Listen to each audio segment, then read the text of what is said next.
بسم اللہ الرحمن الرحیم اللہم صلی علی سیدنا مولانا محمد النبی الامی والہ واصحابہ بارک وسلم صلاۃ و سلام۔ میں سدا بہار سے مخاطب ہوں اور شاہ عالم رحمۃ اللہ علیہ کا پارٹ 1 میں ڈال چکا ہوں۔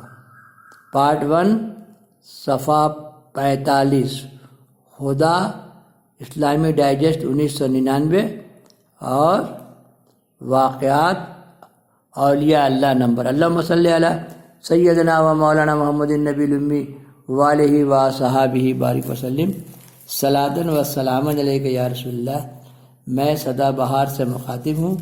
میرا چینل دیکھیے، دکھائیے، لائک کیجیے، سبسکرائب کیجیے، شیئر کیجیے اور گھنٹی بجائیے۔ یہ ہے پارٹ 2 شاہ عالم رحمۃ اللہ علیہ کے واقعات، پارٹ 2 ہے نا، ڈائجسٹ 1999 46 پیج اور اولیاء اللہ نمبر۔ اللہم صلی علی سیدنا مولانا محمد النبی الامی والہ واصحابہ بارک وسلم صلاۃ و سلام۔ دیکھتے تو دکھ محسوس کرتے، زبان سے تو کچھ نہیں کہتے مگر بات بات میں رکھ لیتے۔ انہیں عربی و فارسی کی تعلیم دی جا رہی تھی۔ یہ تفسیر، حدیث، فقہ اور منطق اور موضوعات تھے۔ شاہ عالم کی عمر 10 سال تھی۔ دنیاوی مشاغل بھی جاری تھے اور انہیں پتنگ اڑانے کا بھی شوق تھا۔ اس دن بھی شاہ عالم پتنگ اڑا رہے تھے کہ کسی نے ان کے باپ کو خبر دی اور کہا کہ حضرت، جس لڑکے پر آپ خصوصی توجہ فرماتے ہیں وہ لہو لعب میں مبتلا۔ اللہم صلی علی سیدنا و مولانا محمد النبی الامی والہ واصحابہ بارک وسلم۔ پتنگ میں نے بھی اڑایا۔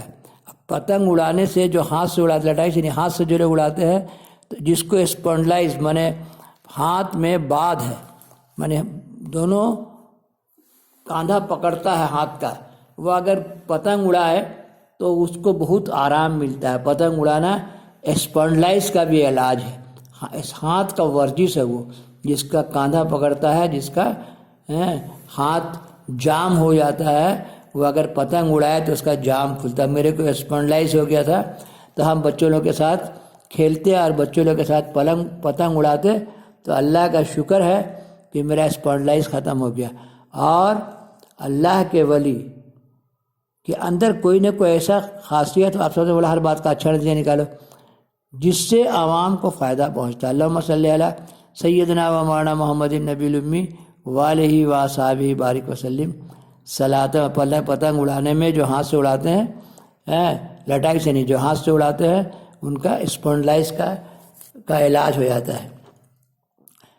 شاہ عالم نے پوچھا وہ کیا کر رہا ہے؟ جواب دیا گیا وہ پتنگ اڑا رہا ہے، آپ خود چل کر ملاقات فرمائیے۔ شاہ قطب عالم اس جگہ تشریف لے گئے، دیکھا شاہ عالم اسی جگہ تشریف لے گئے، دیکھا شاہ عالم انتہائی انہماک سے پتنگ اڑانے میں مشغول ہے۔ اس منظر نے آپ کو بےحد مملول کر دیا۔ آپ قریب کی دیوار سے ٹیک لگا کر کھڑے ہو گئے اور ٹکٹکی باندھ کر اپنے بیٹے کو دیکھتے رہے۔ اس انہماک نے شاہ قطب عالم کو وجد میں مبتلا کر دیا۔ انہیں کچھ پتہ نہ تھا کہ وہ کیا دیکھ رہے ہیں۔ دل کی گدازیت نے آنکھوں میں آنسو پیدا کر دیے، وہ رونے لگے۔ پھر ان کے جسم پر کپکپی طاری ہو گئی، پاؤں ہلنے لگے۔ کسی لڑکے نے شاہ قطب عالم کو اس حال میں دیکھا تو چپکے سے شاہ عالم کو خبر دی۔ اس نے کہا کہ شاہ عالم اپنے پیچھے دیکھو، تمہارے والد تمہیں کتنے انہماک سے دیکھ رہے ہیں۔ شاہ عالم نے پلٹ کر دیکھا تو شرما گئے، پتنگ کو چھوڑ دیا اور اپنے والد کے پاس سر جھکا کے کھڑے ہو گئے۔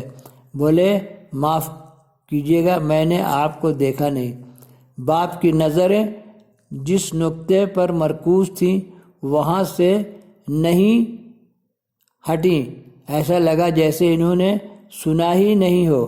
شاہ عالم نے دوبارہ کہا، میں حاضر ہوں، اگر آپ میری پتنگ بازی سے ناراض ہیں تو میں اس کی ہر سزا بھگتنے کے لیے تیار ہوں۔ اور آپ نے اپنا سر جھکا دیا۔ کچھ دیر تک پھر کوئی جواب نہیں ملا تو شاہ عالم نے نظریں اوپر اٹھائیں اور اپنے باپ کو غور سے دیکھنے لگے۔ ان کی آنکھوں سے رواں آنسو اور گالوں پر موتی کی طرح دمک رہے تھے۔ شاہ عالم سمجھ گئے کہ ان کے والد پر وجد کا عالم طاری ہے۔ وہ اپنے باپ کی اس